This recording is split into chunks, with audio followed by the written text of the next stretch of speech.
Hello दोस्तों, एक बार फिर से आपका स्वागत है फ़लसफ़ा ज़िंदगी का में। आज हम बात करेंगे कश्मीर फाइल्स नामक फ़िल्म के बारे में।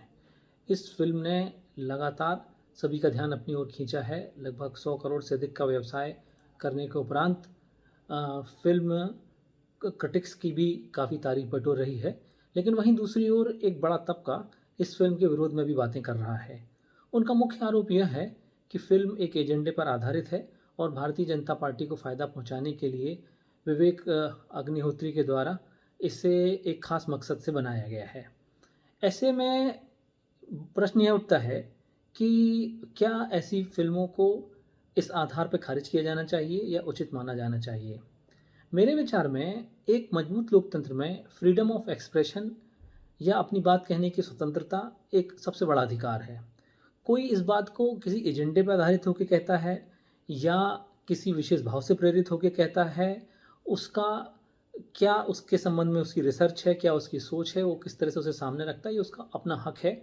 और अगर वह उसे किसी किताब के माध्यम से, किसी फ़िल्म के माध्यम से या और भी किसी अन्य माध्यम से सामने रखता है, तो उसको देखना ना देखना दर्शक का अपना अधिकार होता है।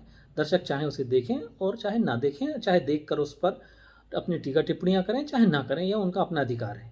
वो निर्माता कभी उन्हें इस बात के लिए मजबूर नहीं कर रहा है कि आप आके मेरी फ़िल्म देखें ही या मेरी फ़िल्म को सफल बनाएँ ही।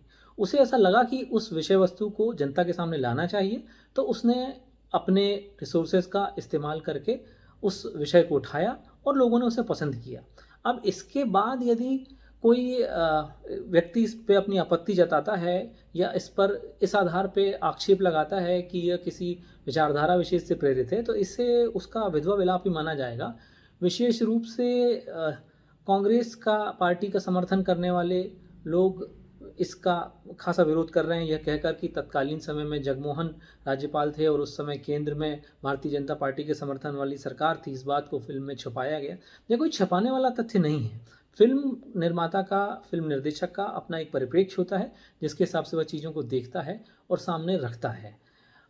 यदि किसी को इस पर आपत्ति है, विशेष रूप से किसी अन्य विचारधारा वालों को, तो वे अपनी फ़िल्म बनाकर उस बात को सामने रख सकते हैं। फ़िल्म नहीं बनाना चाहते, आजकल सोशल मीडिया के माध्यम से, बाकी माध्यमों से वे अपनी बात जनता के सामने रख सकते हैं, अन्य किताबों का हवाला दे सकते हैं। लेकिन वे इस आधार पे यदि विरोध करेंगे कि फ़िल्म को इसलिए नहीं देखा जाना चाहिए क्योंकि ये कथित रूप से विचारधारा से प्रेरित है या जो निर्माता है वो पार्टी विशेष से जुड़ा हुआ है, तो यह उनकी बौद्धिक दिवालियेपन को ही दिखाता है। अगर यह मान भी लिया जाए कि फ़िल्म भारतीय जनता पार्टी ने अपना समर्थन जुटाने के लिए बनवाई है, तो भी इसे किसी तरह से गलत नहीं कहा जा सकता, क्योंकि राजनीति का अर्थ ही है कि साम-दाम दंड-भेद अपनाकर और जनता के बीच अपना प्रभाव बढ़ाया जाए ताकि चुनाव जीते जा सकें। और इस क्षेत्र में यदि कोई भी पार्टी, चाहे भारतीय जनता पार्टी हो या कोई अन्य पार्टी हो, कोई भी तरीका अपनाती है जनता के बीच में अपनी विचारधारा का विस्तार करने का, तो उसमें कुछ भी गलत नहीं है। और यदि कोई कांग्रेस पार्टी इसमें पिछड़ रही है, तो ये उसकी अपनी गलती है कि वह किसी भी तरह से अपनी बात को जनता तक पहुंचाने में असफल हो रही है। इसके लिए उसे भारतीय जनता पार्टी या उसके समर्थित लोगों के द्वारा किसी भी तरह से अपनी बात पहुंचाने के लिए किए जा रहे कार्यों की आलोचना करने के बजाय अपनी क्षमता बढ़ानी चाहिए और उसे एक बेटर कम्युनिकेटर के रूप में सामने आना चाहिए। किसी दूसरे की रेखा छोटी करके आप अपनी रेखा बड़ी नहीं कर सकते। यदि आपको चुनाव जीतने हैं, अपनी बात जनता तक पहुंचानी है, तो आपको अपने दृश्य श्रव्य माध्यम और अन्य माध्यमों से अपनी बात जनता तक पहुंचानी होगी। अगर आपको लगता है कि इस तरह की फ़िल्में बनाकर हिंदू मुस्लिम के बीच की खाई को चौड़ा किया जा रहा है, तो आप अपनी बात कुछ इस तरह से लोगों तक पहुंचाएँ कि उनके बीच में हिंदू मुस्लिम एकता की बातें मिसाल बने, ना कि आप रोना रोते रहें और हर समय भारतीय जनता पार्टी की आलोचना में लगे रहें।